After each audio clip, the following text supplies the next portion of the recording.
चलिए, बहुत ही अच्छा रिएक्शन जो आगे बढ़ते हैं हम लोग, इसका नाम है डिस्प्लेसमेंट रिएक्शन और सिंगल डिस्प्लेसमेंट रिएक्शन, जिसमें हम लोग थोड़ा ज्यादा टाइम देंगे, इक्वेशन समझेंगे। लेकिन इस रिएक्शंस को पढ़ने से पहले हम लोगों को रिएक्टिविटी सीरीज ऑफ मैटर्स पढ़ना होगा। और यदि रिएक्टिविटी सीरीज याद रहे, लिखते हैं सीरीज, उसको आप देखेंगे, लिखेंगे और याद भी करेंगे, और अगर वो याद रहे आपको रिएक्शंस बनाने में आसानी होगी और अच्छे तरीके से बन भी पाएगा, सही बन पाएगा। देखिए, मेटल्स का रिएक्टिविटी सीरीज थोड़ा बहुत आप जानते होंगे,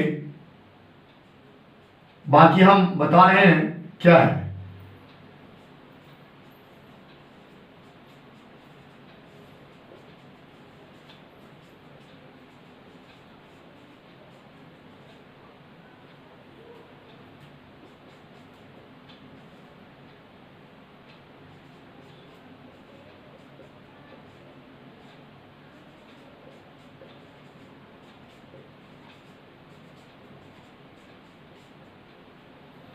आपके सामने रिएक्टिविटी सीरीज दिया गया। रिएक्टिविटी सीरीज को ऑलमोस्ट हम लोग 3 कैटेगरी में बांटेंगे। और अगर रिएक्टिविटी सीरीज को देखा जाए,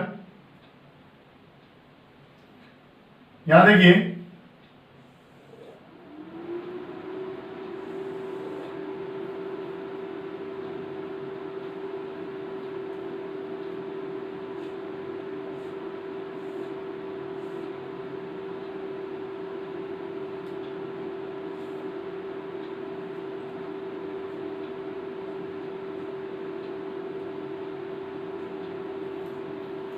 एरो लगा हुआ है। इस एरो का सीधा मतलब हुआ कि नीचे से ऊपर अगर बढ़ेंगे तो उसका एक्टिविटी, उसका जो एक्टिवनेस है वो ज्यादा इंक्रीज होगा। यदि अगर गौर से देखा जाए, लिथियम से लेकर ऑलमोस्ट मैग्नीशियम तक ये हाईली एक्टिव मेटल में काउंट होगा। एल्यूमिनियम भी ले तो कोई दिक्कत नहीं है। एल्यूमिनियम से लेकर पीबी यानी हाइड्रोजन तक ये मॉडरेट वाला, और सबसे नीचे जो लेस रिएक्टिव है। तो इस 3 कैटेगरी में बांटा गया। जो लिखा हुआ है वो मिला लीजिए, आप जो लिखे होंगे, lithium, potassium, barium, sodium, calcium, magnesium, aluminium, zinc, chromium, iron, निकल, टीन,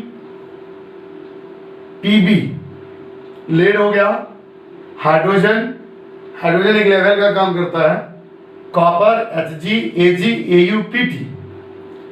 ये रिएक्टिविटी सीरीज यदि याद रहे तो और भी अच्छे तरीके से हम लोग इसको डील कर पाएंगे, जिसमें लिथियम से लेकर ऑलमोस्ट कैल्शियम या मैग्नीशियम तक हाईली रिएक्टिव है, और ऑलमोस्ट मैग्नीशियम, एल्यूमिनियम से लेकर के हाइड्रोजन तक, हाइड्रोजन के जस्ट ऊपर पीबी तक, लेड तक ये मॉडरेट है, थोड़ा ज्यादा थोड़ा कम, यानी बीच वाला अवस्था है। और हाइड्रोजन से नीचे जितने भी हैं वो बहुत ही कम, ना के बराबर एक्टिव है।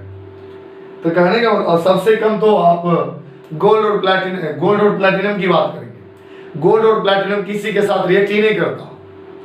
गोल्ड और प्लैटिनम किसी के साथ रिएक्ट नहीं करता, ना एयर के साथ, ना वाटर के साथ, ना एसिड के साथ, ना बेस के साथ, किसी के साथ उस पर कोई असर नहीं होता। तो ये रिएक्टिविटी सीरीज थोड़ा याद रहे, कौन किससे ज्यादा एक्टिव है, कौन किससे कम एक्टिव है। हम कहें आयरन और कॉपर में कंपेयर करिए, iron is more active than copper, या कॉपर और सिल्वर में करें कंपेयर तो copper is more active than silver. Zinc और आयरन में करें, zinc is more active than copper, zinc is more active than iron. और सबसे ज्यादा लिथियम लिखा हुआ है। अकॉर्डिंग टू एनसीईआरटी हम लोग चलते हैं पोटासियम। अगर एग्जाम में पूछे कि सबसे ज्यादा एक्टिव मेटल कौन है तो आप पोटासियम लेंगे, लिथियम नहीं। ठीक है, तो यहां पर क्यों लिखा गया, ये भी बात सवाल उठता है। ये रिएक्टिविटी सीरीज है, एटम का एक्टिवनेस उसके साइज पे भी डिपेंड करता है। ठीक है, जैसा कि हम लोग पीरियोडिक टेबल में पढ़ते हैं, पीरियोडिक टेबल में ऊपर से नीचे आने पर एक्टिवनेस बढ़ता है।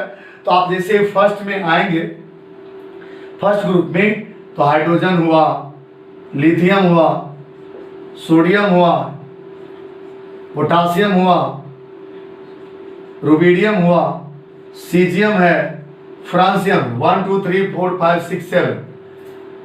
अगर हम लोग ग्रुप में ऊपर से नीचे आते हैं तो एक्टिवनेस बढ़ता है, तो पीरियोडिक टेबल के हिसाब से फ्रांसियम सबसे ज्यादा एक्टिव हुआ, लेकिन फ्रांसियम का साइज भी तो बहुत ज्यादा है। तो कहने का मतलब है कि डिफरेंट बुक डिफरेंट बातें कहती है। किसी बुक में सोडियम है, किसी बुक में पोटासियम है, किसी बुक में लिथियम है। तो आप एनसीईआरटी को फॉलो करेंगे और पोटासियम सबसे अधिक एक्टिव माना जाएगा अकॉर्डिंग टू एनसीईआरटी, और एग्जाम में भी इसको यूज करना है और इसको ही याद भी रखना है। तो कहने का मीनिंग ये हुआ कि रिएक्टिविटी सीरीज जो मेटल्स नॉन मेटल्स जब आपको पढ़ाया जाएगा तो मेटल्स नॉन मेटल्स चैप्टर में आपको वहां बताया जाएगा कि रिएक्टिविटी सीरीज और उसका यूज वो किसके साथ रिएक्ट करती है, क्या होता है। हम लोगों को सिर्फ इतना पता होना चाहिए कौन किससे ज्यादा एक्टिव है, कौन किससे कम एक्टिव है। ठीक है, इसको आप लिखेंगे, एक बार याद कर लीजिए इसको, ताकि हम इसको डील कर सकें। Okay, thank you. इसको डील हम अगले क्लास में करेंगे। Thank you.